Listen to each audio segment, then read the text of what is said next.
سارے حضرات short notice پہ تشریف لائے میرے ساتھ.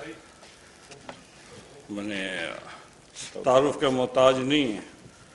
اطالعہ تاڑ صاحب، یہ ہمارے M L A Ahmad Raza Qadri صاحب، سابق ممبر کشمیر کونسل خالق وسیع صاحب بھی موجود ہیں. مجھے سب سے پہلے تو آپ سے کل جو واقعہ ہوا منگلا کے مقام پر، ایک تو اس کے حوالے سے بات کرنی ہے اور اس کے بعد بلدیاتی الیکشن کے حوالے سے، اور یہ سارا واقعہ ہوا کیوں، اس کے پس منظر میں کیا تھا، یہ میں چاہتا تھا کہ آپ کے سامنے رکھ دیا جائے اور آپ کے ذریعے پوری قوم کو پتہ چلے کہ اصل حقیقت ہے کیا. پہلی بات تو یہ ہے کہ ایسی تقاریب ہمیشہ جو گورنمنٹ آف پاکستان سے متعلقہ تقاریب ہوتی ہیں، جو تقاریب ہوتی ہیں گورنمنٹ آف پاکستان کی، ان تقاریب میں جب تک کسی کو بلایا نہ جائے، جب تک اس کو دعوت نہ دی جائے، وہ نہیں جاتے، کوئی بھی نہیں جاتا. وزیر اعظم پاکستان میرے پارٹی کے صدر بھی ہیں، اور مجھے اگر میں پارٹی کا صدر آزاد کشمیر کا ہوں، مجھے دعوت نامہ نہیں تھا، اس کا مطلب یہ تھا کہ گورنمنٹ آف پاکستان کا ایک فنکشن تھا، اور وہ جو بجلی گھر کہ پرانی مشینری تھی اس کو یو ایس ایڈ نے مدد کی، اور اس کے ذریعے ایک اس کا جو کیپیسٹی بلڈنگ تھی اس کو بڑھا دیا گیا، 80 میگا واٹ بجلی اضافی پیدا ہونے لگی. یہ ملک کے لیے اچھی بات تھی. لیکن کل جب دعوت نامہ نہیں تھا تو صدر آزاد کشمیر جو ہے وہ بھی نہیں گئے. وہ چونکہ پرانے سیاست میں ہیں، ان کو طریقہ کار کا علم ہے. تو کیا وجہ ہے کہ وزیر اعظم آزاد کشمیر بغیر بلائے، بغیر دعوت کے وہاں چلے گئے، اور جانے کی ان کو ضرورت کیا تھی؟ پھر جب وہ وہاں گئے، یہ بڑی زیادتی کی انہوں نے کشمیریوں کے ساتھ کہ بغیر دعوت نامے کے چلے گئے.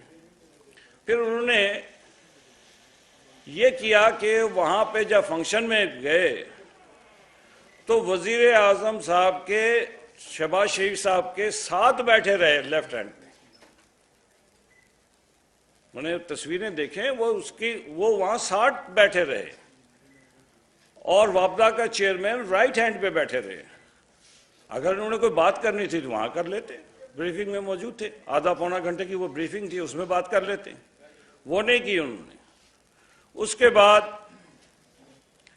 جب تقریب شروع ہوئی، اس کے بعد جیسے ہی افتتاح ہوا، جہاں پہ افتتاح تھا وہ فاؤنڈیشن کا سیریمنی تھی، وہاں پہ بھی وزیر اعظم کے ساتھ کھڑے ہیں. اس وقت بھی بڑا ٹھیک تھا وزیر اعظم شہباز شریف. جب وہ تقریر کرنے لگے تو تقریر کے اینڈ میں کھڑے ہو گئے، اس لیے کہ یہاں سے ایک واٹس ایپ میسج گیا کہ آپ کے سینٹورس والا نوٹس جو ہے اس پہ اب عمل ہونے والا ہے. وہ نوٹس کے حوالے سے عطا تاڑ صاحب بتائیں گے. تو انہوں نے یہ کیا کہ وہاں کھڑے ہو گئے. بھائی، آپ نے پاکستان کے وزیر اعظم سے کوئی گفتگو کرنی ہے تو آپ ان سے ٹائم لیں، آپ ان سے اپوائنٹمنٹ لیں، ان کے پاس جائیں، ان کو جا کے کہیں کہ یہ میرے مسائل ہیں. ان مسائل پہ وہ کوئی گفتگو نہیں کی. ابھی میں ایک بات کہنا چاہتا ہوں، اس شخص کو جس کا نام تنویر الیاس ہے، آداب حکمرانی بھی نہیں ہے. حکمرانی کے بھی آداب ہوتے ہیں، آداب حکمرانی نہیں ہے. اس کو پتہ نہیں ہے کہ حکمرانوں کو کیسے ڈیل کیا جاتا ہے، کیسے میٹنگز ارینج کی جاتی ہیں. وہ اس کے علم میں کچھ نہیں ہے، جس کی وجہ سے کل کھڑا ہو کے اس نے غیر ملکیوں اور امریکی کے سفیر بھی وہاں موجود تھے، یو ایس اے، انہوں نے اپنا بھی مذاق بنوایا اور کشمیریوں کا بھی مذاق. اور وزیر اعظم صاحب کہتے رہے کہ وزیر اعظم صاحب آپ تشریف رکھیں. آپ وہ ویڈیو دیکھیں، شہباز شریف صاحب کہہ رہے ہیں کہ وزیر اعظم صاحب آپ سے بات کریں گے، آپ بیٹھیں. لیکن وہ اس وقت ان کو چونکہ وہ واٹس ایپ میسج آ چکا تھا تو اس نے خرابی کرنی تھی اور وہ انہوں نے خرابی وہاں کی.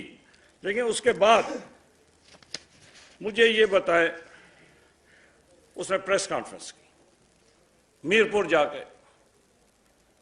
کے پریس کانفرنس کرتا ہے اور جو گالم گلوچ تنویر الیاس نے وزیر اعظم پاکستان کے خلاف کی, اس طرح کی گالم گلوچ آزاد کشمیر کی تاریخ میں اس سے پہلے کبھی کسی نے نہیں کی. عمران خان کے ساتھ ہمارے شدید اختلافات رہے. ہماری حکومت کے دوران وہ آزاد کشمیر آتے رہے, ہم نے پورا احترام دیا, اس لیے کہ پاکستان کے ساتھ کشمیریوں کا رشتہ جو ہے اس رشتے کو ہم نے کبھی کمزور نہیں ہونے دیا. لیکن اس نے گالم گلوچ اور ایسی بیہودہ زبان استعمال کی جس کی کوئی نظیر جو ہے ہم نے نہیں دیکھی کہ اس سے پہلے کبھی ہوئی ہو. یہ کہتا ہے یہ غیرت کا سوال ہے. تو یہ غیرت کا اگر سوال ہے تو اتنا ہی غیرت مند ہیں آپ جناب وزیر اعظم آزاد کشمیر, آپ اتنے غیرت مند ہیں. تو وہ ویڈیو بھی ہمارے پاس موجود ہے جس میں آپ کہتے ہیں عمران خان جو فیصلہ کرے گا, دونوں ہاتھ اس طرح جوڑتے ہیں, کہتے ہیں جو فیصلہ کرے گا ہم اس پہ عمل کریں گے, ہم اس کے غلام ہیں. تو اتنا غیرت مند ہے کہ عمران خان کی غلامی قبول ہے اور پاکستان کے خلاف جو ہے وہ گفتگو کرنا اس کو سمجھتے ہی کچھ نہیں ہے. میں صرف اتنی بات سے آگے کہ جن عناصر نے عمران خان کو مسلط کر کے ایک تجربہ کیا تھا, انہوں نے آزاد کشمیر میں ایک تجربہ کیا جو ناکام ہو چکا ہے. یہ آزاد کشمیر کے شہداء کے ساتھ بالکل زیادتی کے مترادف ہے. یہ خطہ لوگوں نے اپنی جانیں دے کر آزاد کیا تھا, کسی نے باہر سے فوج بھیج کے آزاد نہیں کرایا تھا. اور یہ شخص ایک ایسا شخص جو کشمیر کی غیرت کی بات کر رہا ہے. میں یہ پوچھتا ہوں, کہا کشمیریوں کی غیرت کی بات ہے تو بھائی تم کابینہ کا اجلاس جو ہے اسلام آباد کشمیر ہاؤس میں کیوں کرتے ہو؟ مظفر آباد بیٹھو نا. سیکرٹریز کو مظفر آباد سے اسلام آباد بلاتا ہے اور کہتا ہے کہ جی آپ سے ہم نے 2 بجے میٹنگ کرنی ہے, اور رات کو 2 بجے جاگتا ہے اور جا کے کہتا ہے کہ جی 2 بجے اب رات کو میٹنگ کرنی ہے. تو اتنی غیرت مند شخص اگر ہے تو پھر اس کو چاہیے تھا نا کہ مظفر آباد بیٹھے, مظفر آباد بیٹھ کے اسمبلی کے اجلاس میں یہ شخص نہیں آتا, کابینہ کی میٹنگ یہ نہیں کرتا. تو یہ کس قسم کی غیرت ہمیں یہ دکھانا چاہتا ہے؟ اور یہ جو ہے کل کہہ رہا تھا رٹھوا ایرام برج کا کون بنائے گا. موصوف کو میں سوال کرتا ہوں کہ آپ نے 1.5 سال میں اس پہ کیا کارروائی کی؟ آپ بتائیں. آپ کے پاس تو حکومت ہے, پی ٹی آئی کی حکومت ہے, وہ 1.5 سال میں آپ نے کیا کام کیا؟ آپ بتائیں, ہمیں قوم کو بتائیں کہ میں نے یہ کام کیا ہے. اس طرح کا کوئی کام. اور تقاریب میں جانے کا ہمیشہ ایک شیڈول ہوتا ہے, ایک طریقہ کار ہوتا ہے.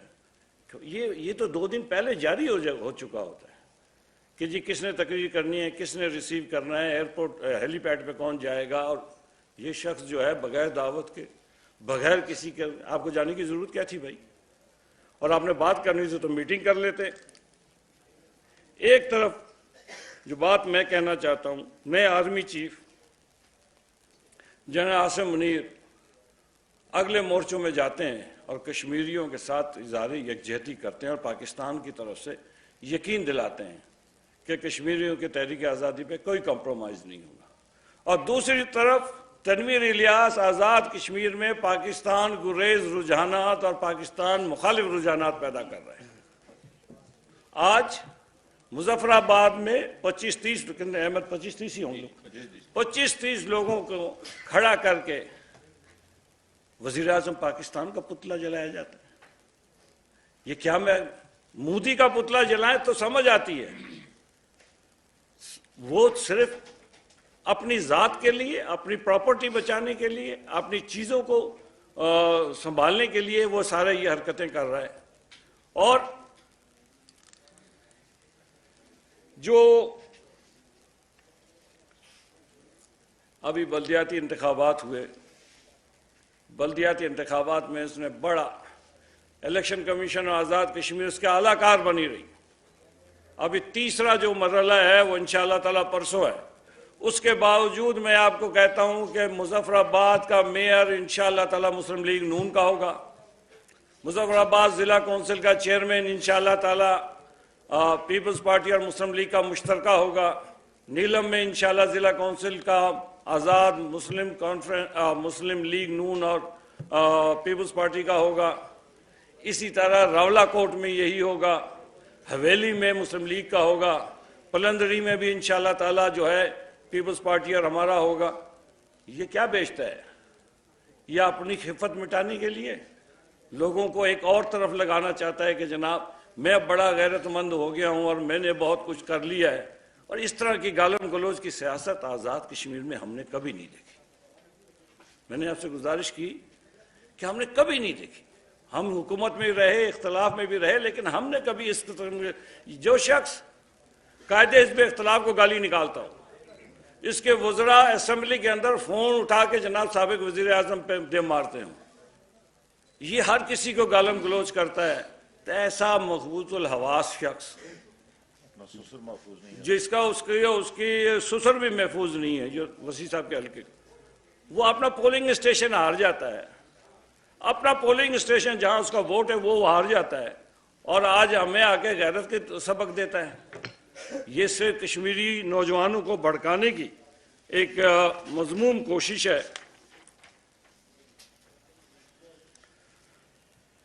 اس نے پریکٹیکلی تنویر الیاس نے دارالحکومت کو مظفر آباد سے اسلام آباد کے کشمیر ہاؤس میں منتقل کر دیا. آپ میں سے میں دعوت دیتا ہوں کہ آپ میں سے جو ساتھی مظفر آباد جانا چاہیں آئیے ہمارے ساتھ چلتے ہیں. کل چلتے ہیں، آج چلتے ہیں، پتہ کرتے ہیں کتنے وزرائے کرام وہاں پہ موجود ہیں، وزیر اعظم کہاں پہ موجود ہیں. یہ جاتا ہی کوئی نہیں ہے اور ہمیں کہتا ہے کہ جی میں بہت بڑا چیمپئن بن گیا ہوں.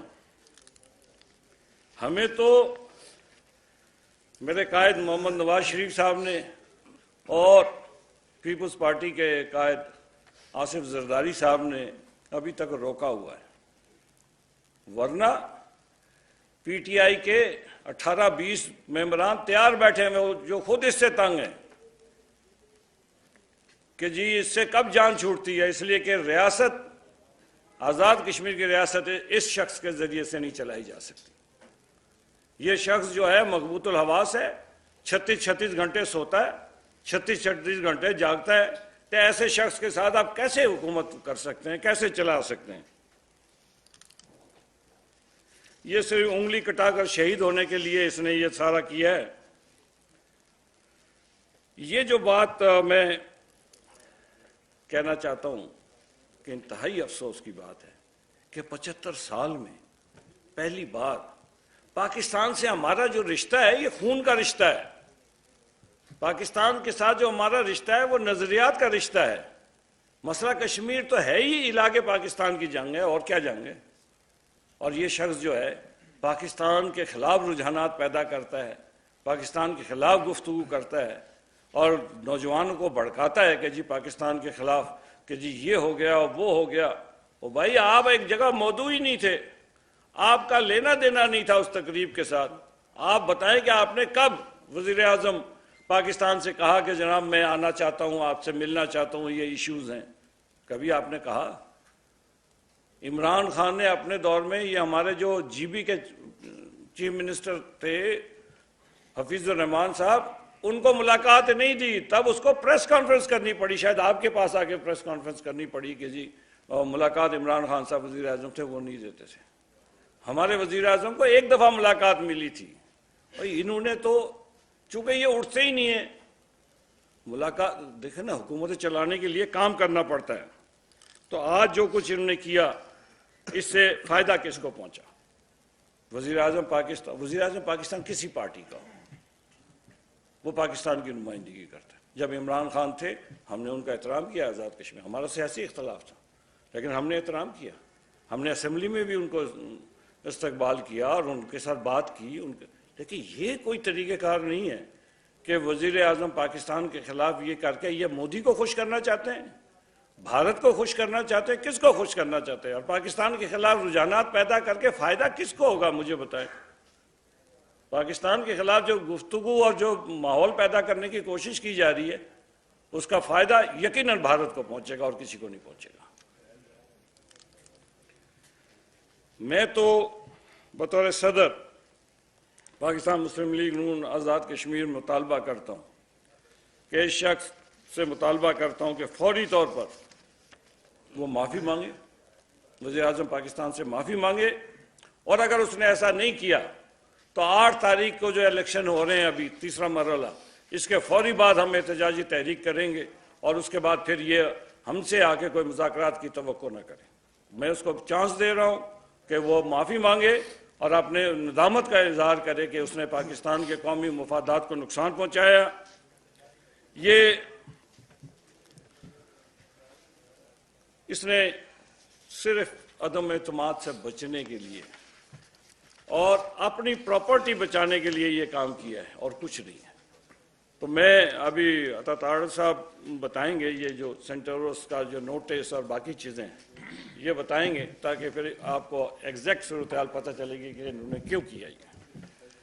بسم اللہ الرحمن الرحیم۔ بہت شکریہ سابق اسپیکر آزاد کشمیر اسمبلی اور صدر مسلم لیگ نون آزاد کشمیر شاہ غلام قادر صاحب نے بہت تفصیل سے کشمیر کے معاملات پہ روشنی ڈالی۔ یہ عمران نیازی کی جو جماعت ہے، جتنا کشمیر کاز کو اور کشمیریوں کے حقوق کو نقصان انہوں نے پہنچایا ہے، وہ تاریخ میں کسی نے نہیں پہنچایا۔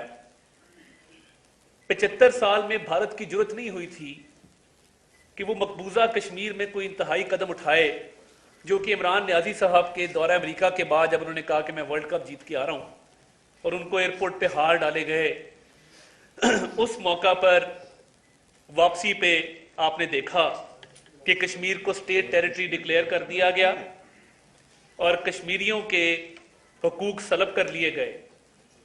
اس کے بعد کشمیر میں ایک جھرلو الیکشن ہوتا ہے جس میں ایک فعال نکالا جاتا ہے اور کہا جاتا ہے کہ عین سے عبد القیوم نیازی کو وزیر اعظم بنایا جائے۔ اس فعال کے نتیجے میں عین سے عبد القیوم نیازی صاحب کو وزیر اعظم آزاد کشمیر عمران نیازی صاحب بنا دیتے ہیں، مگر وہ 9 مہینے وزیر اعظم اس لیے رہ پاتے ہیں کیونکہ سینٹورس کا مالک سردار تنویر الیاس، جو کہ سیاسی طور پہ ایک نومولود ہے، نابالغ ہے، وہ اپنے پیسے کے زور پہ کچھ تحفے تحائف بنی گالا بھجواتا ہے اور بولی لگاتا ہے وزارت عظمیٰ کی۔ آزاد کشمیر کی تاریخ میں پہلی دفعہ وزارت عظمیٰ کی بولی لگائی گئی ہے۔ کشمیری بڑے صاف ستھرے لوگ ہیں، ہمیشہ مڈل کلاس کی سیاست رہی ہے کشمیر کے اندر، اور آپس میں جو بھی اختلافات تھے ہمیشہ ایک عزت احترام کا رشتہ۔ اگر روایات سیکھنی ہے تو یہ روایات کشمیریوں سے لوگ سیکھا کرتے تھے کہ کس طریقے سے آزاد کشمیر میں روایات کی، بردباری کی، تحمل مزاجی کی سیاست ہوتی ہے۔ اس ایک شخص نے جب یہ نہ کبھی کاؤنسلر بنا نہ کبھی لوکل باڈیز کی سیاست کی، جب اس نے وزارت عظمیٰ خریدی عمران نیازی صاحب کو رشوت کا پیسہ دے کے، تو اس کے بعد کشمیر کی سیاست کا بھی وہی حال ہوا ہے جو پاکستان کی سیاست کا عمران نیازی صاحب کر رہے ہیں کہ سوسائٹی کو تقسیم کیا جا رہا ہے، لوگوں میں نفرت کے بیج بوئے جا رہے ہیں، نوجوان نسل کے ذہنوں کو زہر آلود کیا جا رہا ہے۔ تو یہ جب وزارت عظمیٰ آزاد کشمیر کی بولی لگی ہے اور ہائیسٹ بڈر کو وہ سیٹ عبد القیوم نیازی کو ہٹا کے تو سردار تنویر الیاس کو دی گئی ہے، تو کشمیر کی سیاست کا بھی بیڑا غرق ہو گیا۔ اب ایک اور پرابلم ہے، کل جو حرکت کی موصوف نے کہ وزیر اعظم کی تقریب کے دوران کھڑے ہو کے فورن ڈپلومیٹس بیٹھے تھے، فورن ڈگنیٹریز بیٹھے تھے، اور یہ کشمیر کا معاملہ تھا کہ موصوف نے کھڑے ہو کے تو تلخ کلامی شروع کر دی وزیر اعظم کے ساتھ۔ یہ صرف اس لیے تھا کہ کشمیر کے الیکشن میں جو شکست کا سامنا کرنا پڑا ہے اس خفت کو مٹانے کے لیے کہ اپنے لیڈر عمران نیازی کو میسج دیا جائے کہ الیکشن تو میں ہار گیا مگر شہباز شریف صاحب آئے تھے وہاں میں نے بدتمیزی کر دی ہے, مجھے آپ شاباشی کا سرٹیفکیٹ دے دیں. ابھی جو سوشل میڈیا پہ فگر چلائے جا رہے ہیں مجھے بتائیں نا, کیپٹل ہے مظفر آباد, دارالحکومت ہے, کیا مظفر آباد میں آپ ضلع کونسل کا چیئرمین بنا پائیں گے؟ نہیں. کیا آپ مظفر آباد میں میئر کو الیکٹ کر پائیں گے؟ اس کا جواب ہے نہیں. آپ اپنی ہوم یو سی ہارے ہیں, آپ کشمیر میں جو مرضی کہتے رہیں, اتنی سیٹیں دکھا دیں, آپ 800 سیٹیں دکھا دیں, آپ کی بات ہم مان جاتے ہیں, مگر پی ڈی ایم کی جماعتوں کی مل کے سیٹیں آپ سے زیادہ ہیں. اور یہ جھوٹا بیانیہ ہے کہ جی ہماری سیٹیں بہت بڑھ گئی ہیں, پی ڈی ایم کی سیٹیں آپ سے زیادہ ہیں, جو سیٹس میٹر کرتی ہیں. اب یہ تو نہیں ہو سکتا نا کہ ایک شمال سے سیٹ پکڑی ایک جنوب سے پکڑی ملا کے جی ہماری 2 سیٹیں ہو گئی ہیں, ایسے نہیں ہوتا. لوکل باڈیز کا ایک سسٹم ہوتا ہے کہ ایک ضلع کے اندر مخصوص نمبر کی سیٹیں ہوتی ہیں, جو وہ جیتتا ہے وہ ضلع کونسل کا چیئرمین بناتا ہے, وہ میئر بناتا ہے. تو جب مظفر آباد کا میئر ہی آپ کا نہیں ہے تو پھر یہ نوصر باز جس کا نام سردار تنویر الیاس ہے, جس نے عمران نیازی کو بھاری رقم دے کے وزارت عظمیٰ خریدی ہے اور ایم سے عبدالقیوم نیازی کو فارغ کروایا ہے, تو اس کی کیا سٹینڈنگ رہ جاتی ہے؟ پوری دنیا میں کل کشمیر کاز کو ایک دھچکا لگا ہے کہ پاکستانی آپس میں لڑتے ہیں, کہ پاکستانی کشمیر میں بھی بیٹھیں گے تو آپس میں اختلاف کریں گے. ڈوب کے مر جانا چاہیے اس وزیر اعظم آزاد کشمیر تنویر الیاس کو. اس کا ایک اور پرابلم ہے, بھاری بھرکم رقم دے کے تو یہ وزیر اعظم الیکٹ ہو گیا, عمران نیازی صاحب اور ان کے اہل خانہ نے بنی گالہ میں نوٹوں سے بڑا بھرا بیگ بھی ریسیو کر لیا, مگر سیاسی تربیت نہیں ہے, سیاسی ٹریننگ نہیں ہے. ایک اور پرابلم تھا جس کے لیے وہ وزیر اعظم کو پریشرائز کرنا چاہتے تھے. میں برملا کہتا ہوں, آپ کی تاج ریزیڈینشیا ایک ادھر ہاؤسنگ سوسائٹی ہے تنویر الیاس کی اسلام آباد میں پشاور روڈ پہ, ایک آپ کا سینٹورس مال ہے. آپ چاہتے تھے کہ وزیر اعظم کو پریشرائز کر کے ان کا این او سی جاری کروایا جائے. این او سی ہماری حکومت میں قانون کے مطابق قواعد و ضوابط کے مطابق ایشو ہوتا ہے. آپ ہاؤسنگ سوسائٹی کے مالک ہوں گے, بہت بڑے آدمی ہوں گے, بڑا پیسہ ہوگا آپ کے پاس, مگر اس کا یہ ہرگز مطلب نہیں ہے کہ آپ ہمارے وزیر اعظم کے سامنے کھڑے ہو کے تو تکرار کریں, جگ ہسائی کروائیں پاکستان کی اور کشمیر کاز کی پوری دنیا میں, تاکہ آپ کا یہ چھوٹا موٹا کاروبار جو یہ چل جائے. سینٹورس کو آگ لگنے سے پہلے 4 شو کاز نوٹس ایشو ہوئے ہیں اور 2 شو کاز نوٹس عمران نیازی صاحب کے دور میں ہوئے ہیں کہ آپ کی وائلیشنز ہیں, آپ نے بلڈنگ پلانز فالو نہیں کیے. اس کے باوجود آپ نے جب ایک ایپلیکیشن دی اس کو قانون کے مطابق کنسیڈر کر کے آگ لگنے کے بعد سینٹورس کو ڈی سیل کیا گیا. اس میں بھی کچھ لوگوں نے کردار ادا کیا کہ ایک کاروبار ہے, کاروباری شخصیات باقی بھی وہاں ان لوگوں کی دکانیں ہیں, تو اس کا حرج نہیں ہونا چاہیے. مگر آپ نے صرف یہ کہ آپ کو شو کاز نوٹس دیا سی ڈی اے نے, آپ بغیر این او سی کے ایک ہاؤسنگ سوسائٹی چلا رہے ہیں, 36 گھنٹے آپ سوتے ہیں, دفتر آپ ہفتے میں 3 دن جاتے ہیں, آپ کی ساری عادات عمران نیازی صاحب والی ہیں. اور آپ کی جرت کیسے ہوئی, آپ کی ہمت کیسے ہوئی کہ آپ وزیر اعظم شہباز شریف کے سامنے کھڑے ہو کے تو تکرار کر رہے ہیں؟ ہماری لیڈرشپ نے ہمیں تربیت دی ہے پرامن رہنے کی, اچھے اخلاق دکھانے کی, ورنہ خدا کی قسم آج ہمیں اجازت دیں تو سردار تنویر الیاس آپ اسلام آباد میں داخل نہ ہو سکے جہاں پہ یہ بلند و بالا آپ کی عمارت کھڑی ہے. اتنی وائلیشنز ہیں آپ کی. اور یہ کشمیر کو ہمیشہ عمران نیازی نے دھچکا دیا ہے. کشمیر کی وزارت عظمیٰ بیچنا اس سے برا فیل نہیں ہو سکتا کہ آپ نے اور آپ کے اہل خانہ نے سینٹورس کے مالک سے پیسے لے کے اس کو وزیر اعظم بنایا. جب این سے عبدالقیوم نیازی کو بنایا تھا تو ایسی کیا ضرورت پیش آ گئی یا ایسی کیا مجبوری تھی کہ 9 مہینے کے اندر اندر آپ نے اس کو وزارت عظمیٰ سے ہٹا دیا, اور کرپٹ قرار دیا. وہ جتنا بھی کرپٹ ہو وہ اس سے کرپٹ تو نہیں ہے سردار تنویر الیاس سے. کشمیر میں آپ کا بیانیہ ریجیکٹ ہو چکا ہے. لوگوں نے آپ کے بیانیے کو, جو پہلے آپ نے کہا ہم کوئی غلام ہے کہ ہم مان جائیں, اور آپ نے ایک اینٹی امریکن بیانیہ گھڑا, جھوٹ گھڑا, سازش کی, اس پہ بھی آپ مکر گئے. آپ نے کہا نہیں مجھے غلط فہمی ہوئی تھی. اب آپ نے امریکن لابنگ فرم ہائر کر کے امریکہ سے اچھے تعلقات استوار کرنا چاہتے ہیں. پوری قوم کو گاڑی کے پیچھے سٹکر لگوا دیا ہم کوئی غلام ہے کہ, اور خود صلح کر لی پیچھے جا کے. پھر ایک اینٹی اسٹیبلشمنٹ بیانیہ کھڑا گیا، پھر آپ نے کہا نہیں وہ اسٹیبلشمنٹ نے رجیم چینج میں ان کا کوئی کردار نہیں ہے، وہ تحریک عدم اعتماد کو روک سکتے تھے مگر روکا نہیں۔ پھر جب نہیں روکا تو آپ نے جنرل باجوہ پہ الزامات لگانے شروع کر دیے کہ جنرل باجوہ سے آپ کا تقاضا یہ تھا کہ آپ تحریک عدم اعتماد کو ناکام بنائیں، انہوں نے کہا میں غیر آئینی کام نہیں کرتا۔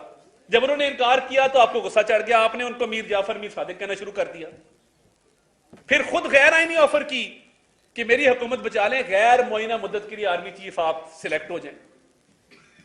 یہ ہے قول و فعل کا تضاد، یہ ہے منافقت کی سیاست۔ اور کشمیر میں جو شکست فاش ملی ہے اللہ تعالیٰ کے فضل سے، اس میں صدر آزاد کشمیر مسلم لیگ نون شاہ غلام قادر صاحب کا بہت بڑا ہاتھ ہے۔ انہوں نے وہاں بڑی محنت کی ہے اور کشمیر کے رزلٹ پہ جو ابہام ہے میں آج اس کو دور کرنا چاہتا ہوں، اور اس خفت کو مٹانے کے لیے، شکست کی خفت کو مٹانے کے لیے جو سردار تنویر الیاس نے مکروہ حرکت کی ہے اس کی مذمت کرتے ہیں، اور یہ احتجاجی تحریک چلے گی وزیر اعظم آزاد کشمیر کے خلاف کی اس قابل نہیں ہے۔ اور آپ پتہ کروائیں کہ کشمیر کی گورنمنٹ کو اتنا نقصان ہو رہا ہے اس شخص کی وجہ سے کہ وہ کئی دن اویلیبل ہی نہیں ہوتے، دفتر ہی نہیں آتے، پتہ نہیں کیا کھا کے سوتے ہیں کہ دفتر آنے سے عاجز ہیں۔ تو یہ کشمیر کا جو رزلٹ آیا، اور ابھی تیسرا مرحلہ باقی ہے، آپ جتنے مرضی سوشل میڈیا پہ لگائیں کتنی سیٹیں ہم جیت گئے، آپ دارالحکومت بھی ہار چکے ہیں، آپ نیلم بھی ہار چکے ہیں، آپ راولہ کوٹ بھی ہار چکے ہیں، آپ حویلی بھی ہار چکے ہیں، تو آپ جیتے کیا ہیں؟ یعنی مجموعی طور پہ فگرز کو دکھا دینا۔ تو یہ جو مکروہ حرکت کی ہے سردار تنویر الیاس، اس کا خمیازہ آپ کو بھگتنا پڑے گا۔ ہم کسی پریشر میں آ کے نہ آپ کے سینٹورس مال کے لیے نہ تاج ریزیڈینشیا کے لیے کوئی غیر قانونی این او سی جاری نہیں کریں گے۔ آپ نے یہ حرکت اس لیے کی، ہمیں پتہ ہے اس بات کا۔ اور دوسرا، بدتمیزی پہ سرٹیفکیٹ بانٹے جاتے ہیں اس نوسر باز کی طرف سے، جو اس دن کیمرے پہ آیا تو اس کے بھانجے نے کان میں کہا ٹانگ نہ ہلائیں کیمرے میں، یہ آپ کی ٹانگ زخمی ہے، اس کو نہ ہلائیں۔ یہ اس طرح کا آدمی ہے۔ اور اگر یہ پنجاب اسمبلی توڑنے کا اعلان کیا تھا نا، ہمت ہے تو توڑ کے دکھائیں، میں نے تو کہا تھا نہیں ٹوٹے گی۔ یہ شخص اقتدار کے بغیر رہ نہیں سکتا، اس کو پیسوں کی لت پڑی ہوئی ہے۔ آج فرح گوگی کو واپس بلائے نا اگر اتنا دامن صاف ہے، اور وہ جو گھڑی ہے وہ آپ ریٹین کر سکتے ہیں رولز کے مطابق، بیچ نہیں سکتے بازار میں جا کے کہ سعودی۔ آپ اندازہ کریں، یہ بات کرتے مجھے شرم آ رہی ہے کہ سعودی ولی عہد کا دیا گیا تحفہ، ایک مہنگا ایک قیمتی تحفہ پاکستان کی عزت کے لیے، وہ F6 کی دکان پہ بیچ دیا، اور F6 کی دکان پہ بیچ کے ہاتھ سے رسید بنوا لیجیے اتنے کروڑ کی میں نے گھڑی بیچ دی تھی۔ وہ بھائی کیا ضرورت پیش آ گئی تھی گھڑی بیچنے کی؟ کوئی خدا خوفی ہے آپ میں کہ ایک سعودی ولی عہد کے تحفے کو آپ بیچ دیتے ہیں؟ اور وہ فرح گوگی جو ڈائمنڈز کا کاروبار کرتی ہے، جو گھڑیاں بیچنے کی شوقین ہے، جس نے کوئی چیز نہیں چھوڑی، ہر ٹھیکے میں کمیشن، ہر افسر کی ٹرانسفر پوسٹنگ میں پیسے، آپ کا دامن صاف ہے، کل اس کو پیش کرائیں آ کے۔ مگر نہیں، آپ کو پتا ہے کہ وہ آئے گی، وہ آپ کی بینامی ہے، سارا الزام آپ پہ آئے گا۔ آپ نے اس کو اپنے اقتدار سے نکلنے سے پہلے فرار کروا دیا اور دبئی بھجوا دیا۔ اب اس کو آپ نے وہاں روکا ہوا ہے کہ پاکستان نہ آنا، کیونکہ وہ آئی تو وہ طوطے کی طرف فر فر بولے گی، اور جب وہ فر فر بولے گی تو پھر تھر تھر آپ کی ٹانگیں کانپیں گی، اور آپ کی جب کانپیں ٹانگیں گی تو پھر بڑا کچھ جو ہے وہ سامنے آئے گا کہ آپ نے کس بے دردی سے اس ملک کو لوٹا۔ اور پنجاب کی حکومت کا آپ ذکر کرتے ہیں، آپ میں ہمت ہی نہیں ہے۔ وہ شخص جو سرکاری پانی کی بوتلیں بنی گالا لے گیا ہو ministry of science and technology کی، جو 6 روڈ کے جلسی میں سرکاری ہیلی کاپٹر میں دورہ کرتا ہو، جو پوٹوہار ٹاؤن کی سرکاری لوکل کونسل کی کرسی پہ بیٹھ کے جلسے سے خطاب کرتا، وہ سرکار کے بغیر زندہ رہ سکتا؟ بری لت پڑ گئی ہے اقتدار کے مزے لوٹنے کی، چوریاں کرنے کی، پیسے کمانے کی۔ گھڑیوں کا بھی آپ کو جواب دینا ہوگا۔ اور آپ کس حیثیت میں سرکاری ہیلی کاپٹر میں اس جلسے میں گئے ہیں؟ آپ کی انٹائٹلمنٹ کیا ہے؟ نہ آپ لیڈر آف اپوزیشن ہیں، نہ آپ کے پاس کوئی منسٹری ہے، نہ آپ وزیر اعظم ہیں۔ پنجاب کے عوام کا پیسہ جس سے فیول ڈلتا ہے اس ہیلی کاپٹر میں، آپ کو کس نے اجازت دی کہ آپ وہ شہنشاہ کی طرح پنجاب حکومت کے سرکاری ہیلی کاپٹر میں 6 روڈ راولپنڈی کا دورہ کر رہے ہیں؟ پوری انتظامیہ نے سرکاری انتظامات سے آپ کا جلسہ کروایا۔ ہمت تھی تو آتے نا اسلام آباد، کسی بڑی جگہ پہ جلسہ کر کے دکھاتے۔ مگر آپ کو بھی پتا ہے کہ آپ کا بیانیہ دن بدن ناکام ہو رہا ہے. جتنے جھوٹ آپ نے بول دیے ہیں, جتنا پروپیگنڈا آپ نے اس ملک میں کر دیا ہے, آپ کو پتا ہے کہ آپ کا جھوٹ اب چلنے والا نہیں ہے. اس لیے آپ اب پنجاب حکومت کے سارے زمان پاک میں پناہ لیے بیٹھے ہیں. جتنا میں پرویز الہی کو جانتا ہوں, 40 سال کا ہمارے خاندان کا اس سے تعلق ہے. وہ آپ کے خلاف بیان ایسے نہیں دے رہا, وہ سوچی سمجھی ایک سازش ہے تاکہ آپ حکومت نہ توڑ سکیں. وہ اختلافات پیدا کرنے کے بیج بو دیے. ہمت ہے ہم تو مقابلہ کریں گے, ہم جمہوری لوگ ہیں, ہم نہیں چاہتے کہ کوئی بھی اسمبلی اپنی آئینی مدت کی تکمیل سے پہلے تحلیل ہو. مگر اگر آپ میں ہمت ہے تو آپ توڑ کے دکھائیں. آپ کا یہ جھوٹ بھی انشاءاللہ لوگوں کے سامنے ایکسپوز ہوگا کہ آپ حکومتوں کے بغیر نہ سانس لے سکتے ہیں نہ زندہ رہ سکتے ہیں.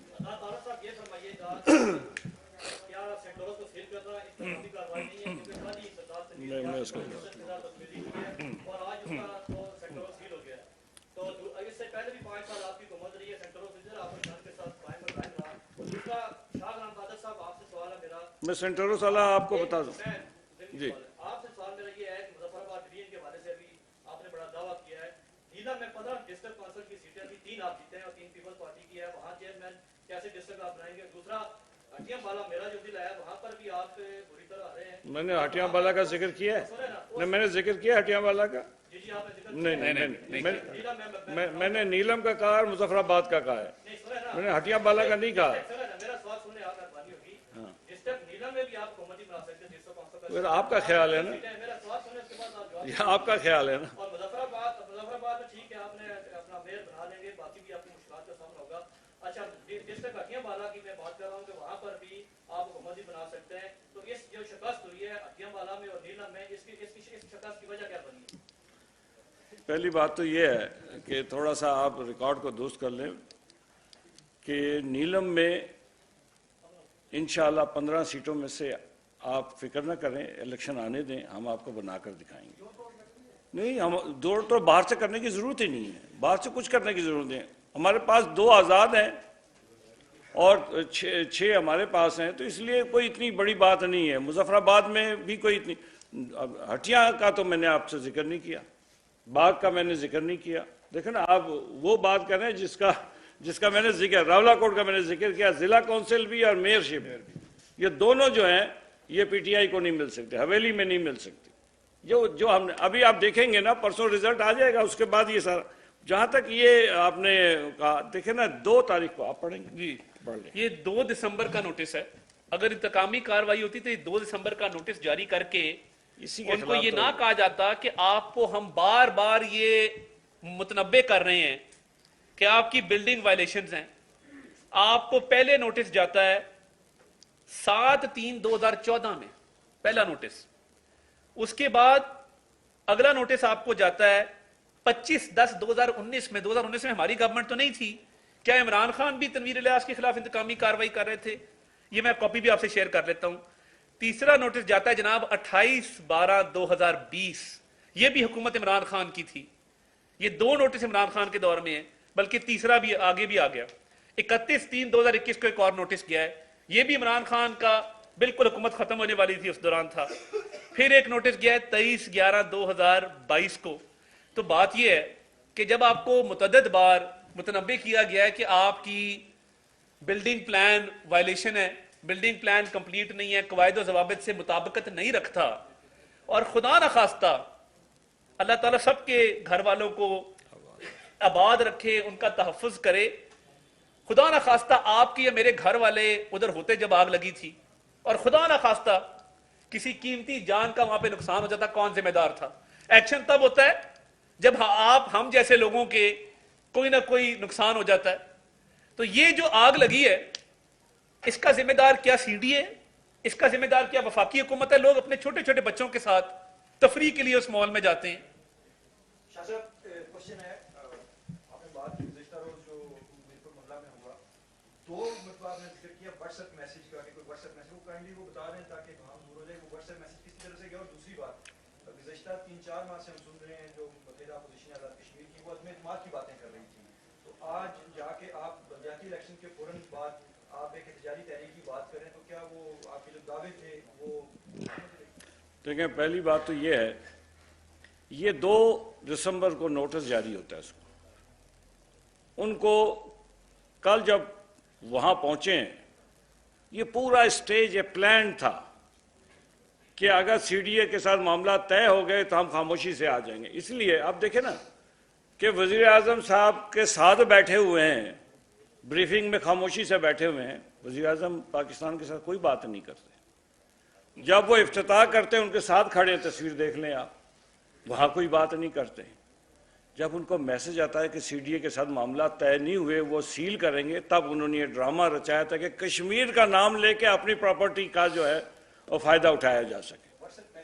جی انہی کے کسی نے کیا نا، اب مجھے نام لینے کی اجازت تو نہیں ہے نا، کہ آپ کو کسی نے اگر اعتبار سے مجھے بتا دیا ہے تو میں اب اس کا اپنی پارٹی میں سے کیا نا۔ تو دوسری بات یہ جو آپ کہہ رہے ہیں نا کہ جی عدم اعتماد، میں نے کہا ہے نا کہ ہمیں روکا میاں محمد نواز شریف صاحب نے مجھے، انہوں نے کہا انتظار کریں، اور پیپلز پارٹی کو آصف زرداری صاحب نے۔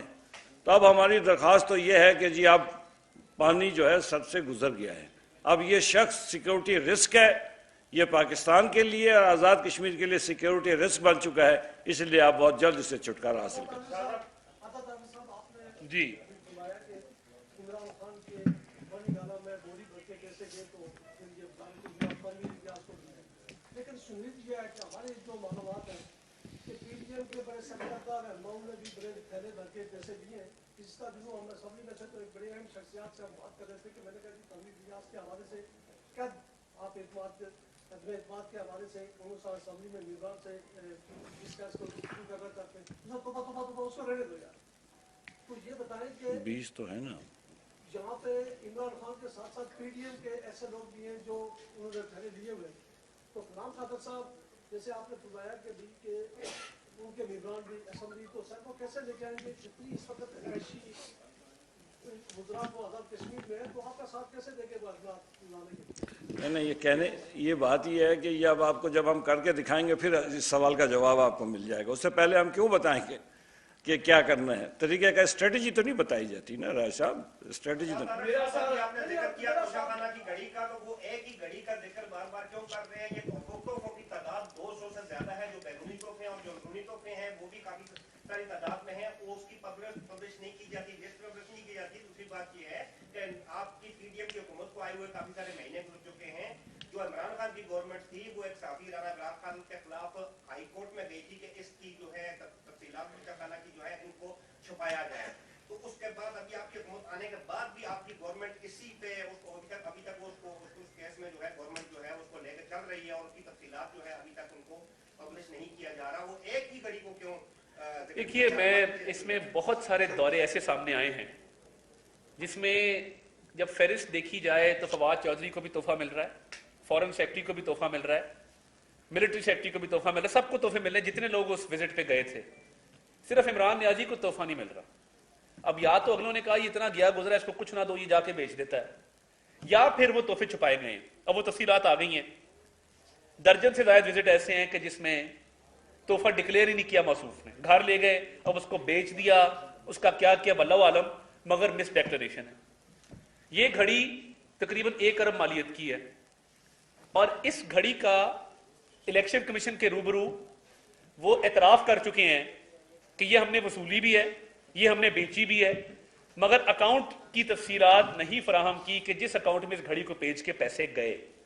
اس کا ٹرائل شروع ہونے والا ہے، سیشن کورٹ کو یہ کیس ریفر کر دیا گیا ہے، پرسوں اس کی تاریخ ہے، ایک نیب میں بھی انکوائری چل رہی ہے۔